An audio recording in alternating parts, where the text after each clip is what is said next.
Right, so it is my great pleasure to introduce Dr. Leor Zmigrod. Leor is a junior research fellow at the University of Cambridge. Her research combines methods for experimental psychology, cognitive science, political science, criminology, and neuroscience to investigate the psychology of ideological extremism and group identity formation. Leor is a rising star. She has won numerous prizes and awards and recently listed on Forbes 30 Under 30. So Leor, thank you so much for joining us today. And this is all yours. Thank you. It's a pleasure to be here virtually. And let me just share my slides again to see if that works well. Can you see my slides okay? Yes. Yes, perfect. And there shouldn't be any green screen or anything now. It's all good.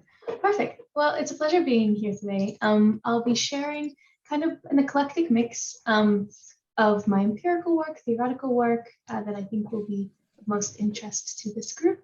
And I hope that we have a fruitful discussion afterwards. I think you said I have about 30 minutes. Maybe I'll borrow another 5 or so. But yeah, so my research overall looks at basically how and why individuals and brains form ideological convictions. But to think about that, I started from the perspective of cognition and perception, just at their most basic forms. So even if we just like to imagine a single individual walking in the world, they're roaming the world, they are like seeing objects, they're hearing sounds, they're processing information and making all sorts of decisions. And when that person is navigating the world, the objects that they're encountering might be as basic as an apple, or they might be navigating some complex terrain or making mental computations. And the question that guides all of my work and that I'm really fascinated by is if we think about this individual, basically, and we think about them also as having an ideology, how does having that ideology color their world? How does it shape their perception, their cognition, their decision-making, not just in the political realm, but actually how does it shape their cognition and perception in every sense, in the classic sense of perception and cognition? And to do this, we need to look at multiple ideologies to see how different kinds of ideologies color and shape people's most basic neurocognition. And so my question is often tied around how do ideologies shape our neurocognition and how are they shaped by it back? But when we think about political psychology, often the question is why individuals prefer one ideology over another. So we often think about it in the American political sense, though I know a lot of us are more international, so we know the complexity of political systems. But we basically often say, well, why does a person choose ideology A or ideology B? And the assumption is that it's almost like we're in a marketplace of ideologies, and we might choose ideology A or B. And this idea that it's a marketplace for a belief system assumes that given the available options, the available ideologies, any resources and constraints, an individual can rationally choose the ideology that best matches their needs or interests. And so this kind of more economic approach almost assumes that we can compute the subjective utility of selecting one ideology over another as though it were this purchasing decision. And in this framework, the idea is that the purchase or choice of an ideology depends on our psychological needs and our consumption needs. So psychological needs might be epistemic, what we want to know, and kind of the degree to which we want to attain certainty and coherence in understanding the world. Relational needs, to belong to a group, to feel connected, to have shared reality. Existential needs, to feel connected. And there are also consumption needs, economic needs, like because believing in some claims can be costly. So if you're wealthy, believing in certain tax regime is literally costly. If you believe in feminism, whether you're a man or a woman, it incurs a lot of costs, financial, effort-based, time-based. Similarly, if you adhere to an environmentalist doctrine, it involves a lot of costs. So we can kind of think about this belief in material costs trade-off. But actually, when I've been thinking about this marketplace model of ideology, or this assumption that guides a lot of political psychology, I've kind of been questioning it. I'm not sure that ideologies are akin to purchasing decisions. Unlike purchasing decisions, we don't passively consume an ideology. when you choose an ideology, all other incoming information is processed through that lens, and people develop varying levels of conviction. They might be more attached or less attached to the ideology. Some might be very radically and passionately attached to the ideology, and others are more loosely committed and attached. And I'm really fascinated by the question of what separates the convert from the person who's only mildly convinced. And so some of my work looks at the structure of ideologies. How can we define ideologies in a way that focuses on the structure, on how it compels belief, and not just what it compels us to believe. And I won't go into this today, but I've thought a lot about how we can think about ideological thinking and ideological commitment in terms of at least two components, in terms of individuals' doctrines and how much they embrace a certain dogma that gives a kind of absolutist description of the world and prescribes thought and action and how we engage with others. And because they're always followers and non-believers to any ideology, an ideology in the psychological sense, I think, has to have that relational component. And so if you're ideological, you're both dogmatic, but you're also antagonistic and hostile to those who are ideologically dissimilar. And so we know that when we think about ideological processes, it's not just about choice, but it's also about conviction. You might begin as a weakly committed member and later become more strongly dedicated as all these psychological and economic conditions change.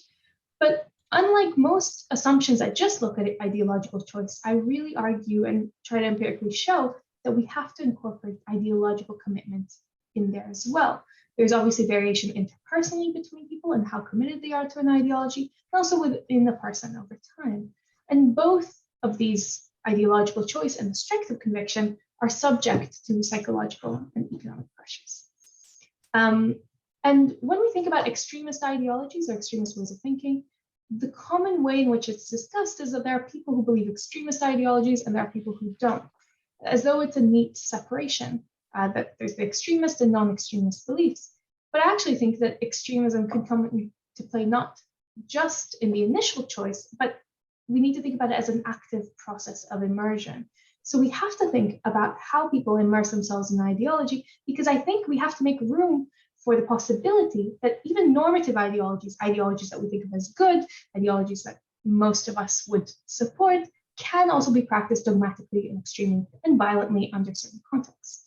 So extremity and dogmatism can always emerge. And I think simply dividing extremist and non-extremist ideologies misses probably the most interesting phenomena in political cognition and in ideological processes.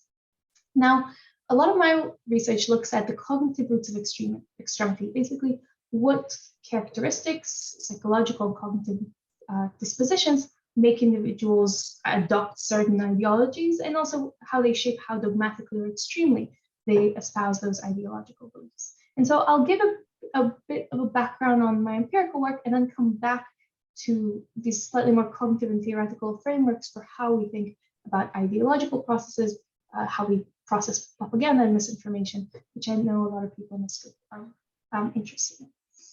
So the question that in many senses I've tried to target experimentally is, why do some individuals become swept up in ideologically motivated violence while others do not?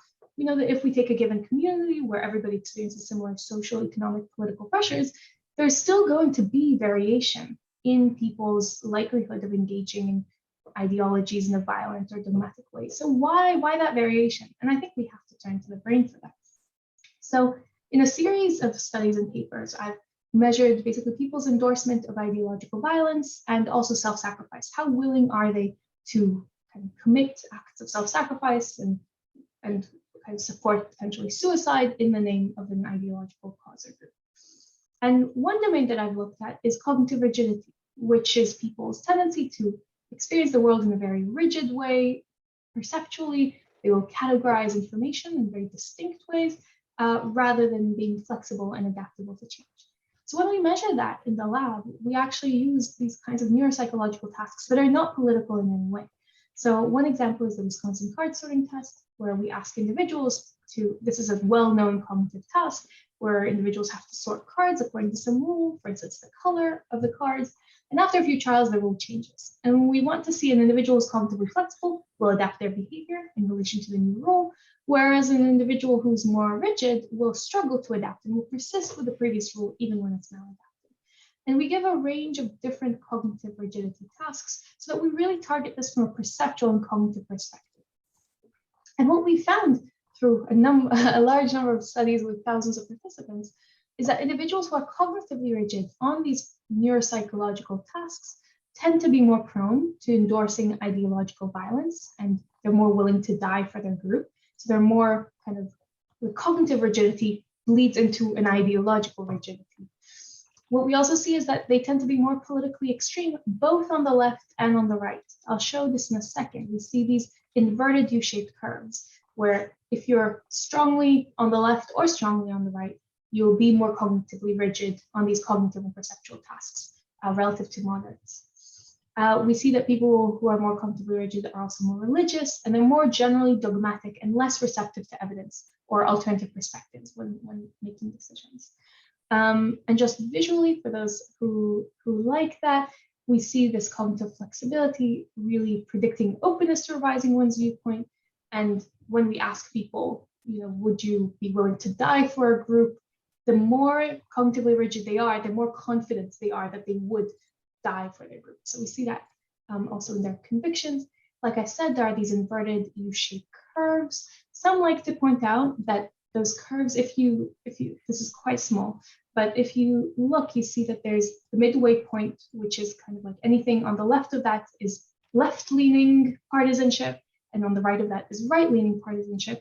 And we see this inverted U-shaped curve, but it is slightly shifted to the left. The midpoint isn't on 0, it's slightly to the left, meaning that when we think about, is there a rigidity of the extreme effect? Yes, there is. There is also a rigidity of the conservative effect. So both of those theories can coexist, which is important. And I've also looked at this in nationalism and how it interacts with other cognitive traits. And so there's a whole set of studies if you're interested in this relationship between cognitive rigidity and ideological rigidity. And I've even been doing genetic studies to look at what are the dopaminergic dispositions that shape people's rigidity, and maybe down the line can also shape their political rigidities. So that's one kind of line of research that's very theory driven. Like the theories about rigidity as a factor that might predispose you to think ideologically are not necessarily new, they've just not really been tested behaviorally before. But how do we find out the rest of what makes up a mind that's ideological and dogmatic and extreme? And to do that, I've adopted these data-driven approaches where we collect really rich data sets and then let the data speak in a sense. Partha. Yeah.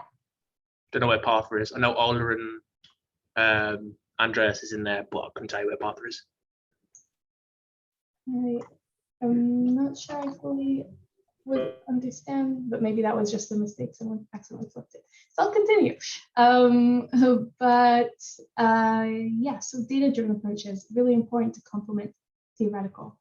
And so what I did in this study that I conducted while I spent some time at Stanford was basically use existing data sets that were really rich in cognitive and personality tasks that asked participants to complete 22 personality surveys and 37 cognitive tasks. And they all collected this in 2016. So it's probably the richest psychological resource that you can have. And I then went to those participants again about 2 years later and collected measures on their ideological attitudes to see really the degree to which cognition personality can predict people's ideological attitudes. And it's important that there is that temporal distinction, and that actually the selection of cognitive and personality tasks was not in the domain of politics at all. So that it's not that we have these theories about why certain cognitive traits would be related to politics. We're actually measuring it from a data-driven, almost an agnostic perspective. And so just as a reminder, a lot of these tasks were classic cognitive and perceptual tasks, where people had to, for instance, tell us whether the dots were moving to the left or to the right of the screen. So these are very much classic tasks. And what we were able to do is to take these tasks and then use what is called drift diffusion modeling in order to extract meaningful variables for what these tasks were telling us about people's performance, use the number of dimension reduction methods in order to attain these kind of 5 core factors that captured variation in people's cognitive performance across the 37 cognitive tasks. We did the same for personality as well. And then we looked at the link between people's ideological aptitudes and this kind of cognitive factors in order to create what I think is the first time that we can develop these data-driven cognitive signatures or fingerprints of different ideological aptitudes. And I'll give you now an example of what these kinds of data-driven signatures look like. And just as a note, if you're into Bayesian analyses, Bayesian model averaging, we used all of that in order to make sure that in the end, we had some kind of model of the best predictors or the most adequate predictors across all possible predictor combinations. And so I'll go into a bit of like a few examples of what these signatures look like. If you are more interested than the example that I will talk about, there's now also this review that systematically looks at all these different ideological worldviews. So if you're interested in dogmatism, conservatism, nationalism, things more like authoritarianism and system justification, there's a section there just for you. Because it's interesting to look at differences between, for instance, social conservatism, economic conservatism, or social dominance orientation authoritarianism. Because if you work in political psychology, we use these ideological worldviews all the time. And sometimes we just assume it's all the same as conservatism, but there are both overlaps and differences. But for the purposes of today, I'll just mention a little bit about what we found when we looked at what predicts this kind of like ideological violence, endorsement, and dogmatism. So the first insight that we gained from this data-driven approach, which is coherent with what we would think theoretically too, is that we saw that individuals who tended to endorse ideological violence were naturally more impulsive. They had impaired control inhibition in response to rewards and punishment. They tended to be more sensation-seeking.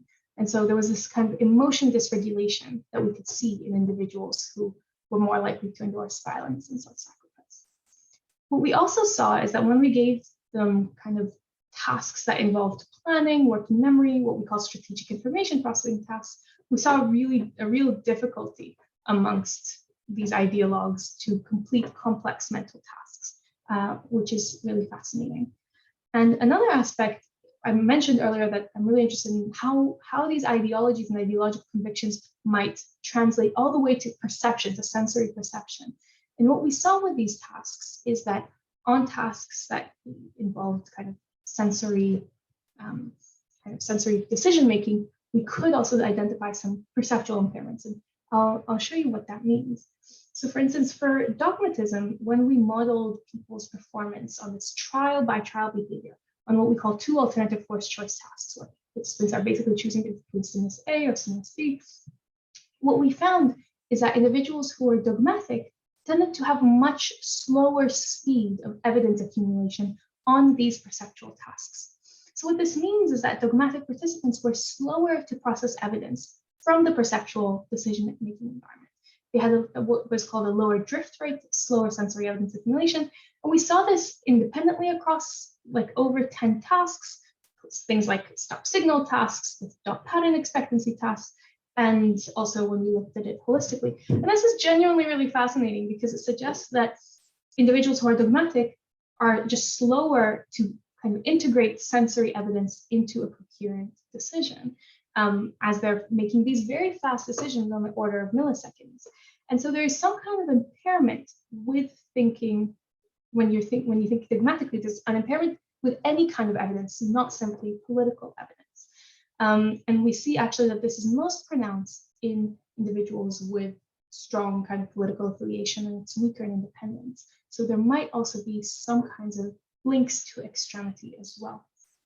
And I think that this cognitive profile of dogmatism becomes even clearer when we combine it with the personality findings as well. Because what we found is that individuals who were dogmatic tended to be also more impulsive. And so when we think about what makes a dogmatic individual, it seems that perceptually, they are much slower. They have some impairment in making decisions quickly, but they're also impulsive. So they're making imperfect decisions based on like very quick decisions on evidence that they might not have processed quickly enough. So it's really interesting findings, and now we're designing all these further experiments to delve into what this insight means. And we could see also some interesting perceptual characteristics when we look at political conservatism. We see that conservatives on these kind of perceptual decision-making tasks they tended to have what's called a high threshold, which a threshold is basically the trade-off that people have on these tasks between speed and accuracy. So we ask them to be as quick and as accurate as possible. And what we find is that individuals who are politically conservative tend to be perceptually conservative and cautious too. They tend to take slow and steady strategies, even at the level of milliseconds, which is really, really fascinating. And we also see those kinds of impairments in strategic information processing. And so, and the extreme progrgroup kind of profile seems to be a mix of the dogmatic and the conservative profile, meaning again that often all these effects that we think of as either conservative or either extreme, kind of a dogmatic, can coexist together to create the profile of the person who's most likely to endorse ideological violence. Now I have a lot of work thinking about cognition and emotion interactions, trait-by-trait interactions and trajectories, because that might help us understand what might propel someone to engage with ideologies in a certain way or to a certain extremity. And all of this comes back to what I was starting to discuss earlier about starting to disentangle ideological choice from ideological conviction. So in this relationship between ideology and basically the brain or cognition, there are doctrine-specific effects that are reserved for certain ideological doctrines and ones that are about dogmatic ideological thought that are about extremity. And so we need to observe and model that for a given ideology, there is a natural distribution of weak, moderate, and strong adherence. And when we incorporate this, we need to fully incorporate it into our economic models. And I won't go into the economic aspects, but we have to appreciate that there are weak believers, strong believers, and we need to incorporate that into how we understand mental computations in relation to ideologies take place. So ideologies aren't single purchases, like is often assumed. They are chained series of choices and exchanges. So we're not just picking ideology off the shelf and we're staying with it. There's a constant sense of information processing. So people are dynamically engaging with ideologies that surround them. And with every new piece of information, the mind has to undergo processes of selection, resistance, or assimilation. This can lead to shifting of opinions, but it can also lead to the same opinion. But the most important, if there's one thing that I'm passionate about conveying, is that there is a set of mental computations that takes place when agents are encountering ideologically relevant evidence. Sometimes we just think about it as though the brain is either processing or not. It bounces off the brain or it doesn't. Even in kind of our theories of totalitarianism, we call it, mindlessness or thoughtlessness. But that is that black box way of thinking about cognition in relation to politics is really, I think, dangerous and misleading. And so some of my new work tries to think about how we can incorporate Bayesian frameworks of cognition into understanding these true beliefs. And just from Bayesian theories themselves, what they highlight is that from the point of view of the brain, nothing is certain. And Chater writes that a fundamental information processing task is to weld scraps of information together to produce an integrated model of the external world. This helps guide action and choice. And so what is useful about Bayesian theories is that they conceptualize beliefs as probability distributions. And we can think about very precise distributions, which are very kind of like dogmatic and strong, and weaker distributions. And rationality in Bayesian theories involves updating prior beliefs in a way that's proportional to the incoming evidence. So the strength of a person's belief can be modeled by kind of how resistant that belief is to new and credible evidence. And so the impact of certainty, or what's called precision, of ideological convictions can be seen every time that new ideologically relevant information is encountered. So when there's obviously confirmatory information, we can think about how that confidence grows and the representative probability distribution becomes certain and narrower. And that's part of why repetition might be key to building strong ideological convictions. We can think about it as continuously sharpening our certainty. And when there's alternative, the shift is proportional or can be proportional to the strength of that evidence. And so from a Bayesian perspective, repeated evidence and high confidence might translate into very precise and immobile beliefs. And so if you're immersed in an ideology and come to have these ultra precise and rigid prior beliefs, counter evidence will really struggle to overturn any kind of rigid beliefs. And this highlights that even if an agent's ideological choice overall doesn't change, their minds are hard at work at kind of maintaining a belief, at assimilating, at updating certainties in different directions. And we can model this also over time and think about how different agents with different levels of certainty might gradually end up having different beliefs. And so when we're thinking about these two broad frameworks of rationality, economic models often focus on optimizing utility. How do ideological agents match kind of their ideological beliefs for their psychoeconomic interests? And we can kind of maximize expected utility when we choose the closest match between psychology and other kinds of needs. Bayesian models highlight another aspect, that we're not just maximizing utility, we're also trying to optimize understanding. And so we're trying to also, our brain naturally is trying to build accurate information about the world and tries to minimize uncertainty and unexpectedness. And so I think that we can incorporate that into how we think about ideological rationality. It suggests that if individuals are immersed in very forceful and totalizing ideological environments, they can form beliefs in a way that is rational from a Bayesian perspective relative to the available evidence. And so if the available information is very skewed or sparse or selective, agents are likely to form, rationally likely to form dogmatic convictions that render future ideological shifts difficult. But when the informational ecology is diverse, is rich, is pluralistic, people's inferences have a better chance at being both reflective of their needs and accurately reflective of the world. So when we're thinking about what ideological rationality might look like, we have to think about how it relates to the informational ecology. We can't simply put all the fault on the brain or the people, because we have to put the link between the ecology and the person's potentially rational responses to it. And so just to kind of wrap up, I'll mention a little bit of work that I've been doing on trying to start building the bridges between these models of cognition in kind of the and Bayesian cognition in the perceptual sense, and these processes of misinformation and disinformation. And so if in this new paper, I think the preprint should be coming out in the next week or two, we think first of all from the perceptual perspective of how Bayesian inference works. If, let's say, you're in the savannah, you are like on this kind of tour looking at animal at safari tour, and you see a kind of percept, and it's somewhat in the distance, it's somewhat vague.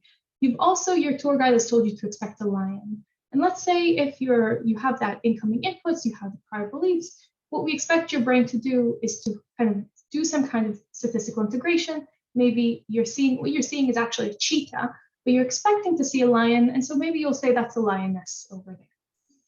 Maybe for some reason you have low confidence in the incoming information, you don't trust your senses, maybe it's really far away, or for some reason the tour guide is super confident and very reliable, then maybe you actually will believe that you're seeing a lion, even though the incoming input might be telling something different. And in this case, maybe you don't trust your tour guide, it's unreliable, you really pay attention to the percept, and you come out and actually think it's a cheetah. And we can kind of think about a similar process when we're thinking about misinformation or ideological claims. Let's say you come across a piece of information that tells you the COVID vaccine increases the likelihood of miscarriages by a certain percentage, and before that you believed that vaccines were safe. Maybe if it's coming from just like a typical source, you might think, okay, the COVID vaccine might infrequently cause adverse reactions. Incorporating that piece of information is not irrational necessarily. It depends on where it's coming from, the source and all of that. It depends on the strength of your prior beliefs and what you already know. But you might create kind of a middle ground, a middle kind of interpretation if your brain is following some kind of Bayesian principles.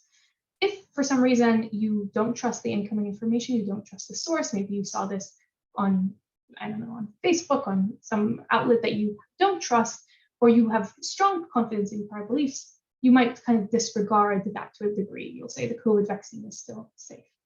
But if for some reason this piece of information was coming from the BBC, from a reputable source, and you have no reason to doubt it, you might obviously believe in what is a misinformation, but there's no rational reason for you to know that it's misinformation. So the resulting interpretation might be wrong in relation to the objective world, but it's right in relation to the ecology that you have and the kind of confidence that you can place on those sources.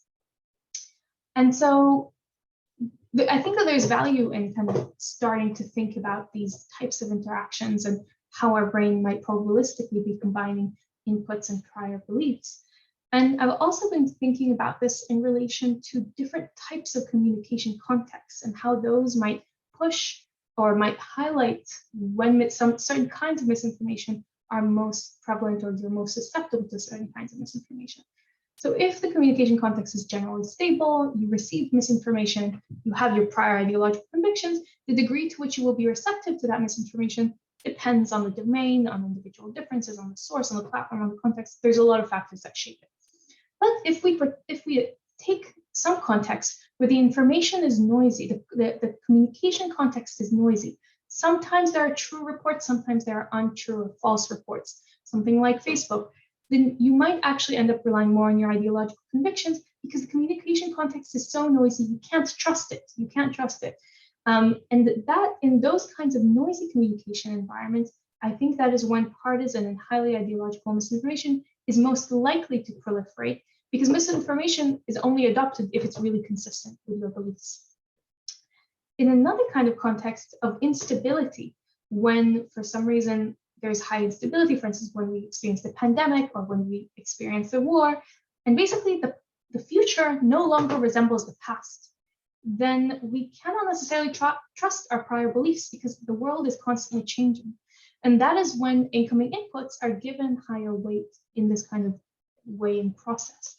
And that is when potentially more extreme, more surprising, more implausible types of misinformation are more likely to proliferate because there's so much instability that past ideological convictions or common sense are less likely to play a role because you're more reliant on the incoming inputs because of the instability and the unpredictability of the world. And so putting all of this together, this kind of the thinking that I was just sharing, the kind of cognitive and perceptual work, I think that in many ways it's starting to hint at this notion that political minds really reflect the environments in which they reside.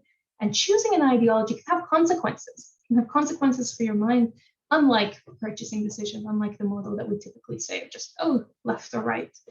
And so the buyer of an ideology is not a blank slate of static motivations and conception needs. Each purchase, each ideological commitment can shape the characteristics of the agent's mind. And so in this process of ideological resolution and inference, there's really a sense of embodiment of ideological convictions and choices. And I hope that this kind of framework is not just one that we're excited to talk about as scientists, but also holds some implications for different kind of political or philosophical theories of how ideologies captivate the minds of adherents and how far the consequences go. So I'm excited to kind of hear your thoughts, get a discussion going, and I hope you found it interesting. Thank you, Leor. That was really interesting. We'll open it up for discussion now. So if you want to raise your hand and ask questions, please go ahead. I'll be moderating the discussion.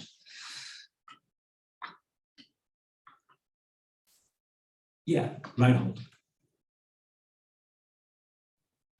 Well, thank you very much for the talk. I have maybe to start out a little bit of a detailed question. When you talked about personality and the profile, I sort of saw that basically high impulsivity and low social risk-taking sort of were pulling in opposite directions, if I read the profile correctly, but you didn't say much about social risk-taking, or did I miss that? And so I was wondering whether you could elaborate a little bit on what social risk-taking in that context means. Yeah, thank you. And what was interesting about that data set is that we had we administered this very broad risk-taking kind of battery, which looks at different forms of risk-taking. Like what is called, I think, not unfortunately, it's called social risk-taking, but it is in the ways the measure has been conceptualized, is basically people's willingness to, for instance, oppose their boss, or do something like move to a different country, or take social risks of the kind that don't neatly conform with necessarily expected behavior. And so it's actually it's one of the things that we see across almost all kinds of ideological tendencies, that naturally people who are more dogmatic, more conservative, more nationalistic, and so on, they tend to be less likely to disobey or to not conform to their social environment. So that's why it pushes in that direction. And impulsivity is a much more kind of psychological process, or in a sense, or trait of how you manage to overcome kind of inhibitions and so on. Thank you. Yeah, I have a question. I was wondering if you can come back to the slide where you show the Bayesian process. I can quickly share my screen again. So you wanted me to go back to which slide? The Bayesian process one, like, oh, sorry. Like this one? Yeah, this one, exactly. Yeah. Right. So here you have your prior beliefs about whether, about the message, right? About whether exceed are safe or not. And this is probably being informed by your apolitical beliefs and so on. But I wanted to also mention that you said about when you have confidence about the incoming information. And this is also the case where your prior beliefs are affecting the, basically you have, this is where your political affiliation is affecting the prior beliefs of the input source, right? So this is very hard to disentangle. I was wondering if you have any thoughts on that and how that will be incorporated. Thank you. I'm really glad that you brought this up. Basically, I mean, there is so many levels to a lot of these like cognitive inference models. Here, this is basically in the most simplified form because the language around certainty and precision and how that's constructed is quite complex. Many kind of thinkers on this general topic, though there are also experts in this group about this, talk about hierarchical modeling of precision. So thinking about how we compute, for instance, like you said, basically we have a certain level of confidence in the incoming inputs, right? So there's like in the kind of slightly like in the nod to the Bayesian probabilistic kind of notion, it's a little bit about how wide we can conceptualize that probability distribution, and the function that computes that precision or that the width, what goes into that, how do any computations of source political affiliations, like you say, go into that, is a good question. And to some extent, we can talk about it recursively, but I think that there is a way to distinguish between, okay, if we're trying to think, okay, the certainty of like how much we trust, in fact, but at a more subconscious level, like how much we trust a given input. Let's say we see it from the BBC, which is as partial as can be, let's say, in the UK, as impartial as can be, then sure, your political affiliation feeds into that, or feeds into whether you kind of believe Fox News types of information. Yeah. But it's like that modulating factor is still a little different to the prior belief in the sense of like the substance, if that makes sense. But I know that dichotomy is not super, super neat. So some suggest that hierarchical models are kind of the way to go.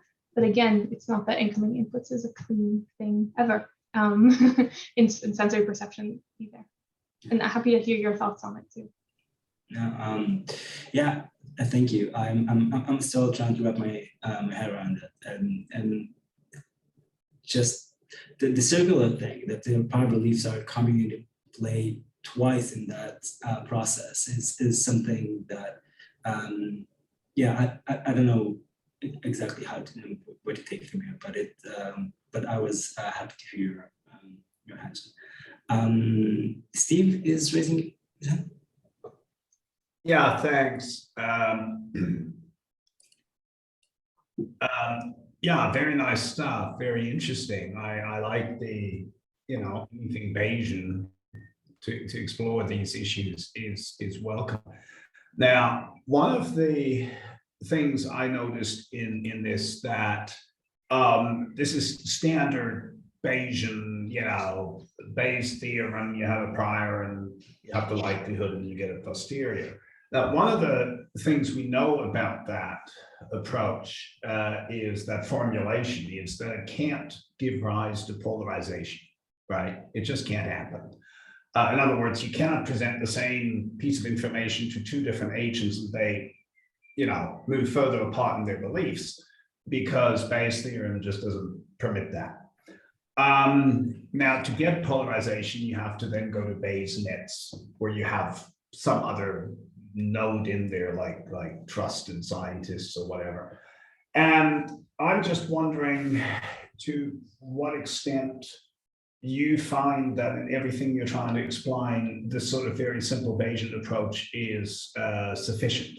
Have you ever run into anything like polarization that you can't handle? Yeah, I think that's a great question. And I'm not, I'm fortunately not Bayes and not going to defend it in like its complete application. And to some extent, really even in sensory perception, Bayes' theorem also can't fully, it can generally give us a prediction, but there's huge variability in the actual human responses. So it's even imperfect in the sensory inference kind of level. It's closer because it's simpler. I think the polarization question is interesting because I think in many ways, I'm very interested in polarization, but I'm almost more interested in that individual relationship between the ideological kind of inference process and the brain or the person, even if that happens in a vacuum, which it doesn't.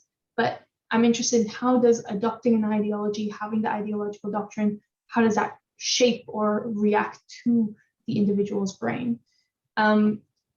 Polarization inevitably happens also both in relation to claims and in relation to the social arena.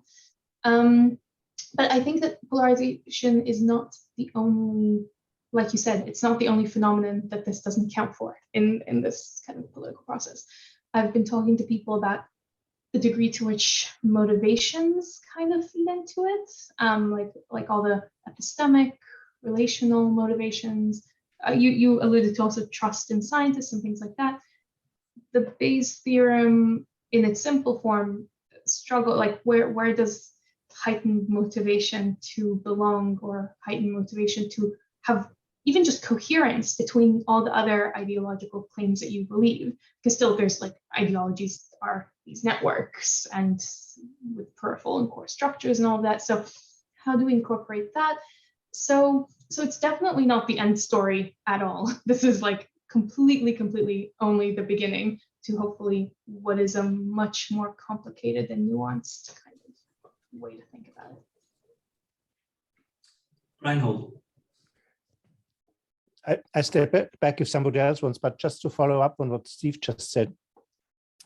But sort of naively thinking about it, it would seem that if you have people who have strong opposing prior beliefs, they each would more or less base themselves into opposite directions, possibly, or not. Or so if they then in a way, but probably you need an interaction also with the what you get in then, right? So that you actually need to also have information on the other side of your prior in a way at the same time. Is that so? Okay, well, maybe I need to think more about that myself, but it's interesting, Steve, that polarization is difficult to handle in that sense. I have one more question, if I may, going back to your drift diffusion modeling stuff. So I found it very interesting that you, if I understood it correctly, you found sort of a dissociation between extremism really going into the drift rate with slower drift rate and the threshold being more with political conservatism. And so I was wondering, do you see that actually also in the raw reaction times? I mean, you know, I think it's very cool to map reaction times onto the parameters of the drift diffusion model. But I mean, if you just were to look at the reaction times, it's sort of basically the slow drift rate seems to really say, well, these are just simply the slow people, and the slow people are often the not so smart people. And so to what degree are we looking here at some general factor that in a way then maps onto a parameter, but overall it's not really maybe that informative, but in a way your conservatism, you know, a higher threshold obviously would also lead to slower responses, although I think so I was wondering whether you saw that kind of a dissociation also just when you look at the reaction time profies, if that makes any sense. Yeah, complete sense. Yeah. In terms of, because and I see you're very literate in the drift diffusion, you know, and so you know that it also takes away non-decision time, and so it takes away, for instance, just motor reaction time, so that if it's just slowness, like even at the motor level, it takes that away. And actually there's separately the kind of just the processing time, and that doesn't seem to actually play a role. So it seems like these factors come out mostly in that, like, okay, the threshold which computes the trade-off, and in the drift rate, which can, but you're right, obviously it is linked, it like correlates highly with it. What I can say a little bit about that is that, firstly, when we do like multiple regressions and compute, like try to account for the other dimensions in the drift diffusion model, it all works well. It also all works well when we just control for IQ, which is really valuable. So when I just control for intelligence and still compute all of this, threshold still comes out with regards to conservatism, and drift rate comes out in relation to dogmatism and that kind Dogmatism, of right? Yeah. Okay. Yeah. So at least the effects are resilient to general IQ or general other kinds of speedy reactions. But I completely take your point that I can't think off the top of my head whether we simply, I mean, I can look at it later today and maybe tell you before next week, that whether pure reaction time is also there, but at least we know that it works when we control for a lot of things anyways. Thank you. Yeah, thank you.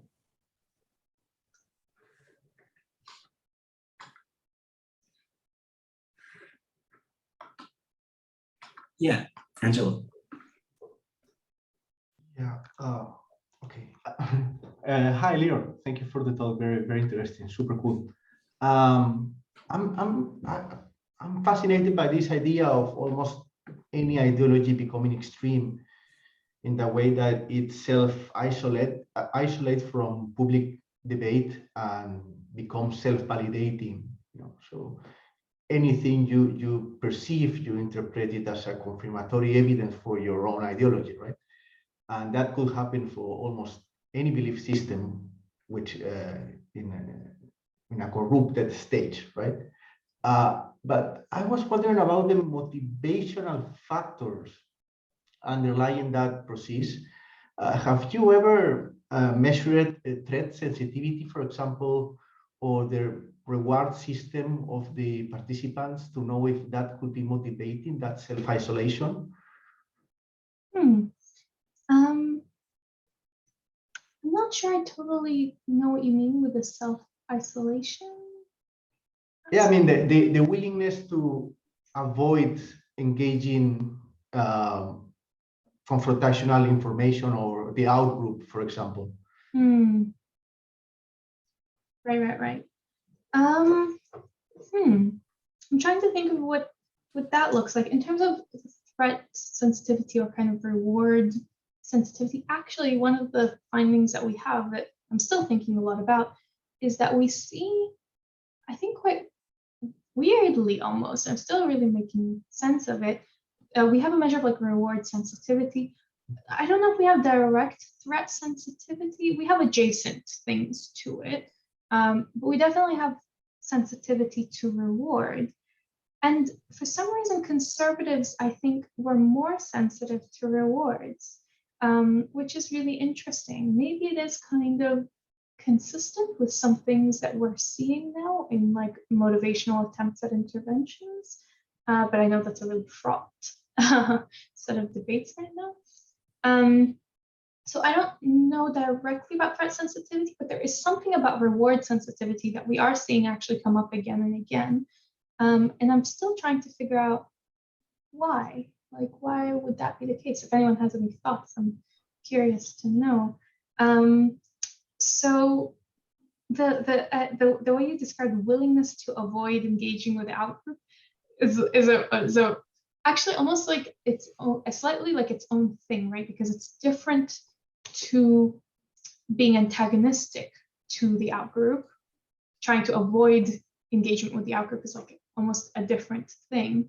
And I don't know if I have something that quite measures that form of avoidance. I mean, maybe actually right, they're usually like, I've definitely measured things about like how willing you are to like, or how happy you would be with an outgroup as your neighbor or things like that.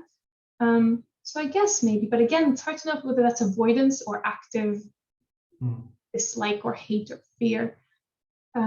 So I just think it's a really interesting constellation of things that you pointed out. Yeah, we're running an exploratory study using magnetic resonance, and we have a very broad battery of, it's with a colleague, Steve. I normally work on another thing, but yeah, with a friend of mine, we're running a very exploratory study using structural resonance. And I will probably contact you to know if you have some idea about what to check, because the brain is so complex, so we need ideas to. And that the reward system is the thing I think we will focus on. Yeah, that sounds fantastic. Yeah, definitely happy to chat about that and hear more for sure. Great. Gordon.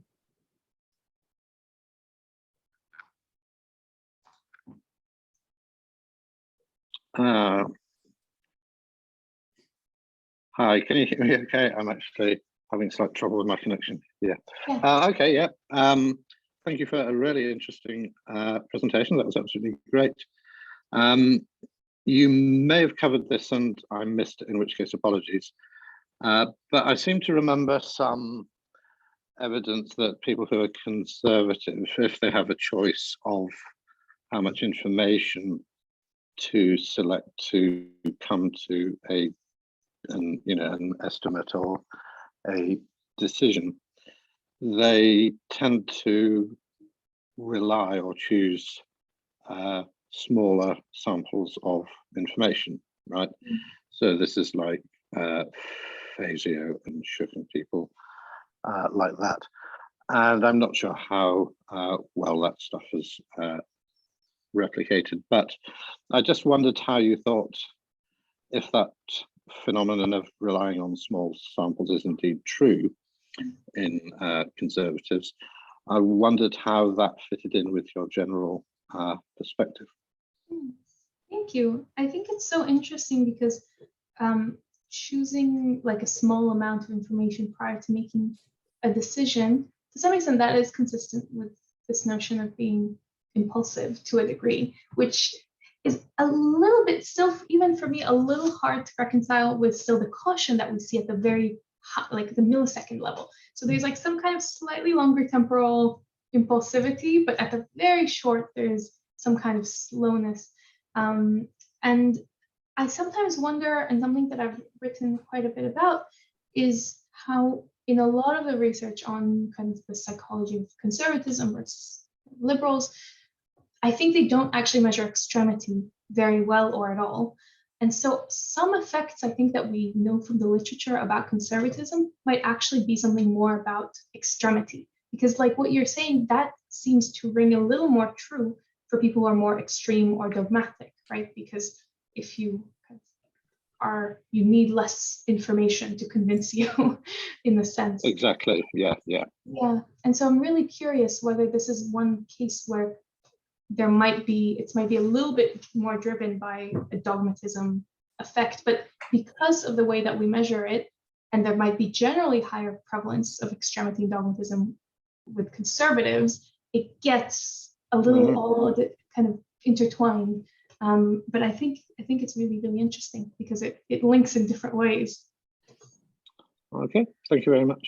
Yeah, thank you for raising. I want to come back to the point Reinhold was talking about earlier, and there was so much that you presented, so I may have misunderstood it. But so coming back to the low drift rate of, so what was the characteristic of participants with a slower response time? So so those who had a lower drift rate, that had slower evidence accumulation, those were more dogmatic. Yeah. Yeah. Wouldn't we, wouldn't we predict the other way around? Why would you think that we would predict the other way around? Right, because they're more dogmatic, so it would, if it doesn't fall into their, well, I would assume that people who are more dogmatic it would take them, it would be easier for them to say whether something they support or not, right? To make a decision. So. Well, yeah, and so what's interesting is because we're measuring it very much in sensory perception, right? We're not measuring it in other senses. It's not that they have a preconceived notion there. So one hypothesis is maybe that's true for like politics, but actually not for sensory. The other kind of aspect of it is that when we're looking at that kind of evidence accumulation, that's very much about capacity, which is a little different to, in some sense, like preference or style. I don't. This becomes almost a long linguistic game, and I don't want to keep everyone up too much after the time. But there is a sense in which if there is some impairment in, like, they are slower to integrate pieces of information together, that's not really about whether they prefer, kind of like Gordon was mentioning. It's kind of like, well, how much do you prefer if you were given a choice? How much evidence would you need? It's not really about preference or how much they would, and very below consciousness because it's happening so quick. But how capable are they? How fast are they at actually processing the information? So there's a lot there about capacity versus preference versus like conscious styles or not, and whether it's something that is just an incapacity in sensory domain, or I don't know. This is why I'm very happy that this was something that we found from a data-driven approach rather than a hypothesis driven way, because you could hypothesize in a bunch of different directions, and then you have to work with the fact that this was what we found across all these independent tasks, and then maybe we need to construct our theory around it. But it's an interesting process for sure. Thanks. And Dawn, I think you'll be the last person. Sorry, I recognize it's already at 2 o'clock, but it was just a very interesting point Almok brought out, and I wanted to respond to it as well, which is in a sort of sensory perception task, by definition, you have to the evidence that's coming in, you have to integrate it to change your initial impression. And it does, for me, it does make sense because if you are more dogmatic, new information coming in that requires you to revise that position is going to be, well, what we see in the outcome is that you're less likely to take that on board. Whereas I imagine that new information that fits your worldview isn't actually new information, it's just repeating what you already know. So I don't know if that's a helpful perspective to look at it. I think that's a really helpful perspective, and actually makes me think about how maybe we need to go even more fine-grained into the task and see kind of instances that are more clear confirmations later down, like towards the end of the task, when they've already kind of developed some kind of learned rule, and whether at the end of the task we see these effects like more pronounced in a way. Or perhaps it's sort of, is there a point where you've form that impression, and then after that it doesn't change. So is there a sort of rate of learning that just drops off?